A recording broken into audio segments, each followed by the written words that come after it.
Guys, what's up? It's Winifred here. Call me Windy.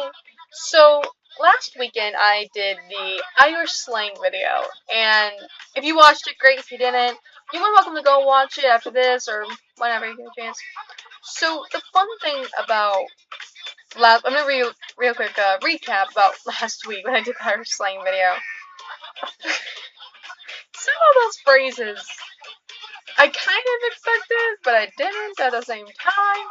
And it was quite fun to really look at some of those terms that I never knew about. So I thought I would go ahead and start with the British slang video. And this is going to be fun. So let me start with where in my family does the British side of me come from. I know it's my mom's side. A lot of my mom's side family is European blood. I know that much. So it's and I hope I don't get this right, because I could be slightly wrong in certain places, but my grandfather's mother, my great-grandmother, was born in England. And then either she met her husband there, she and her husband moved from England to America, or she moved here and then met her husband, and then had my grandpa, and then met my grandma, and there's my mom, and so on. It's one of those two. I cannot keep that straight for some reason, you know? Anyway, so we're not gonna do probably too many. I am gonna try and record the relationship videos for any kind of breakups, what I did, how I coped, and etc., and all that stuff. So let's get right into this, okay? So let's say we'll do it to C, letter C. Okay, so the first one says. Now keep in mind, I don't know if these are true. They could be true, I don't know. But this one says, all mouth and no trousers. Which, as we know it, all talk, no action. Which actually makes sense. The next one is argy-bargy, which is an argument or heated confrontation. Oh, okay. Then we have faint to rights, which apparently means equivalent to dead of rights, caught in the act, caught red-handed. So basically, if you've just been caught red-handed, you apparently... Hold on. It says police caught Jim Bandit. Oh, okay. What's a bookie? The example says police caught Jim banged to rights outside the bookie, so they got him red-handed. What's the bookie mean? Like, is that a term for library? If it is, that makes sense. There's one that says bent as a 9-bob note. Now, this one I still don't fully understand. Maybe someone here does. Maybe or someone watching does. But it says, metaphor for dishonesty or corruption that references the 9 shilling, or bob in parentheses, note, which does not exist and must therefore be counterfeit. And then the example is, that street vendor selling watches is bent as a 9-bob note. So it kind of makes sense with the example, but I guess, like, in this case, it's saying, like, oh, this person selling watches is very dishonest and very da-da-da. I think if there was a different example, it probably would make more sense. I'm not sure, though. There's blinding, which is an adjective for accidents. Listen to me. That's not a word. If it is a word, I'll be surprised. But an adjective for excellence. And the example given is the Prime Minister gave a blind inauguration speech. What the... Oh well, what's up to it, really? There's chuffed. Chuffed. I'm sorry, I gotta take a second and laugh at that. I love how that's said. Chuffed. I like that, I don't know why. It says to be very pleased about something. Well, there we go, I'm very chuffed about the word chuffed. Don't mind my phone, it's like notifications and stuff. Then there's, of course, we kind of know this one. Conk. A blow to the head or nose. Like, oh, I'm gonna conk your face in. Which makes sense. There's corker. See, it's like the word cork and then ER at the end. It's a someone or something that or who is outstanding. Okay, so it's like you're just basically telling them that they're really good at doing something. Huh. Okay, I'm on my phone. I'm holding like a certain way, so it's like I have to be careful. I also have my hand here. Just because for some reason, whenever I do this, I like to have my hand like this or something.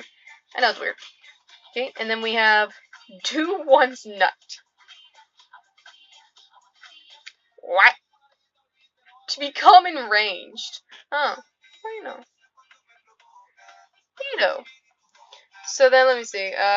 So to become enraged, presumably a reference to doing an impression of a madman or a nut. That kind of makes sense.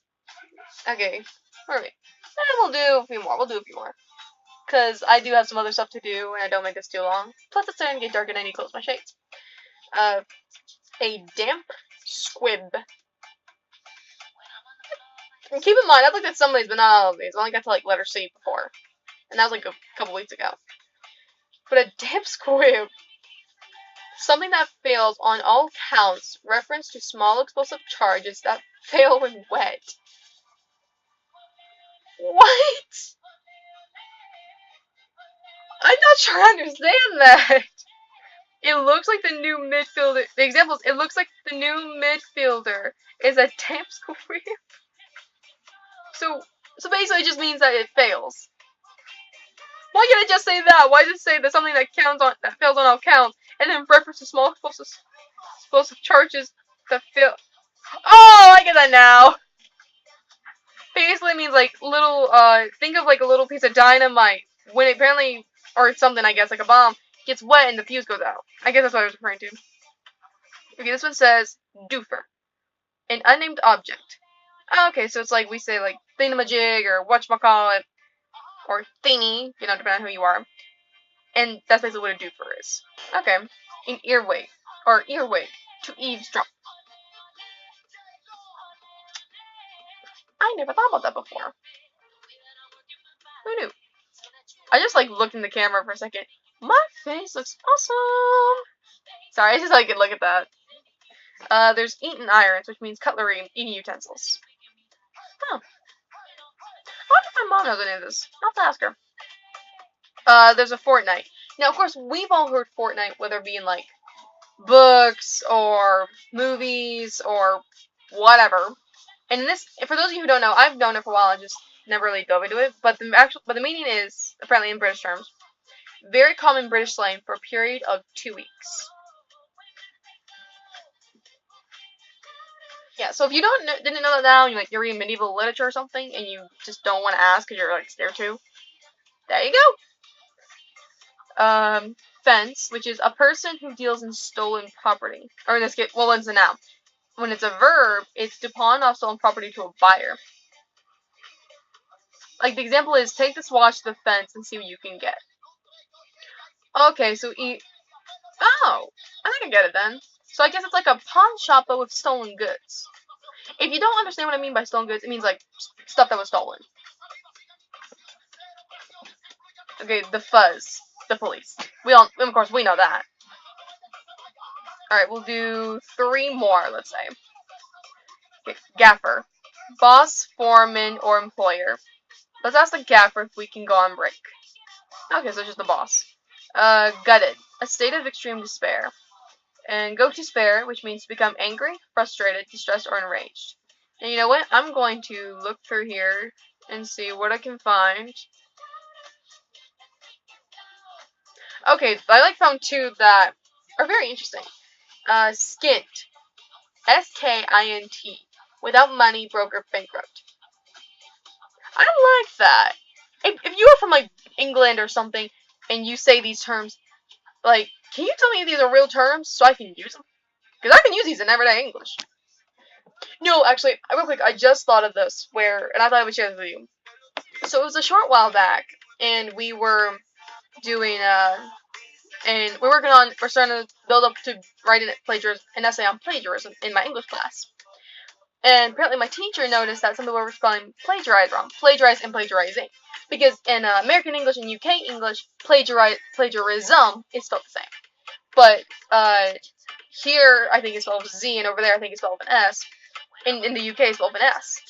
And so, what happened was that she kind of, showed, on the board, oh, this is how you spell plagiarize and plagiarizing here in the US, and here's how it's spelled in the UK.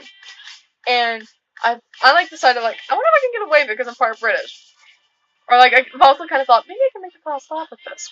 So I raised my hand and she calls on me, and I ask her. I was like, this is just kind of a silly question, but I'm part British. The second I said I'm part British, the class just died. The class erupted in laughter. And I got to finish up, but I was finishing saying, I was like, I'm part British. Can I get away with like, I'm part British. Laughter.